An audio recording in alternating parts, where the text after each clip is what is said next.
Bayangkan jika otak yang biasanya kita gunakan untuk mengendalikan aktivitas tubuh bisa digunakan untuk memberikan sebuah kendali kepada sebuah device komputer atau ponsel pintar yang sering kita gunakan untuk bermain TikTok, memesan GoFood, atau meminta dibukakan pintu ketika kita pulang malam. Bayangkan jika orang buta bisa melihat kembali dan orang tuli bisa mendengar lagi.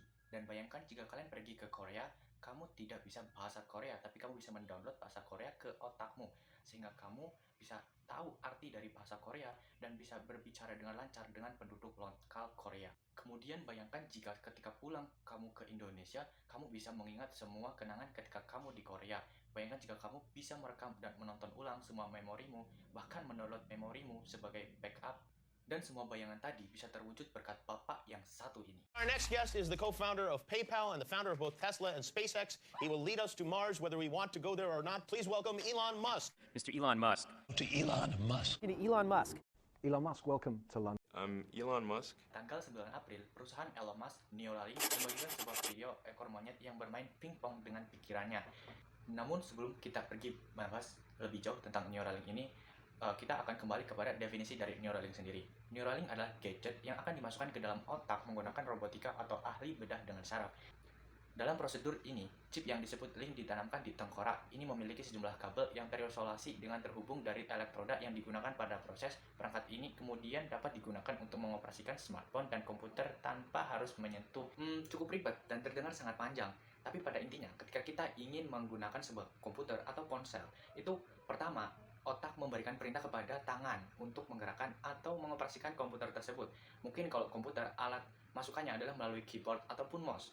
Nah, setelah dari mouse tersebut, baru bisa si komputer memproses dari perintah yang ingin kita sampaikan tadi. Tapi dengan adanya Neuralink ini, itu dari otak langsung ke device komputer tadi. Karena Neuralink tersendiri itu berfungsi sebagai penghubungnya. Ya, kira-kira begitu untuk simpelnya. Karena pada otak manusia, itu terdiri dari neuron yang mengirimkan sinyal ke dalam tubuh, termasuk otot, saraf, kelenjar, dan sel neuron lainnya. Setiap neuron ini itu terbagi dari 3 bagian yang disebut dendrit, soma, dan akson. Pada masing-masing bagian pada masing-masing bagian ini itu memiliki fungsi sendiri. Yang pertama ada dendrit untuk menerima sinyal, kemudian ada soma untuk memproses sinyal-sinyal ini. Nah, kemudian ada akson mengirimkan sinyal ke sel-sel yang lainnya. Neuron terhubung satu sama lain oleh sinapsis yang melepaskan neurotransmitter. Zat kimia ini kemudian dikirim ke dendrit, sel neuron lain yang menyebabkan aliran arus melintasi neuron.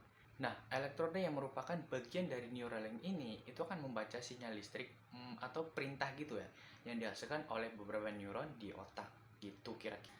Jadi bagaimana menurut kalian kalau nanti Neuralink ini benar-benar terrealisasikan ditanam pada otak manusia?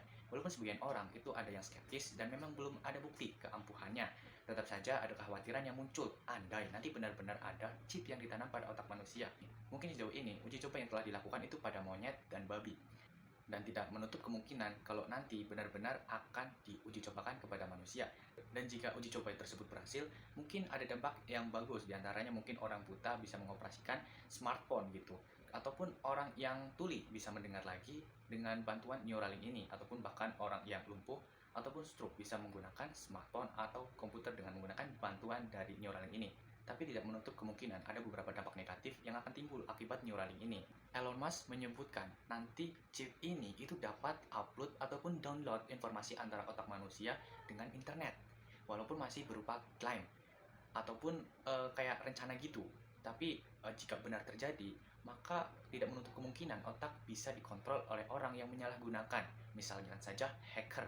Selain itu juga adanya kemungkinan kerusakan pada chip, namanya juga benda buatan manusia. Tidak mungkin chip tersebut bertahan selamanya dan tetap ada potensi kerusakan. Bagaimanapun baiknya kualitas tersebut gitu. Apa yang terjadi jika chip tersebut rusak pada terpasang di dalam otak? Mungkin saja bisa menyebabkan infeksi ataupun yang lainnya. Tapi itu hanya sebuah kemungkinan. Sejauh ini belum ada penjelasan dari Neuralink, walaupun tentu saja mereka sudah memikirkannya. Dan tinggal kita tunggu saja bagaimana kelanjutannya. Dan bagaimana menurut kalian? Silakan kalian berpendapat di kolom komentar dan see you in the next video.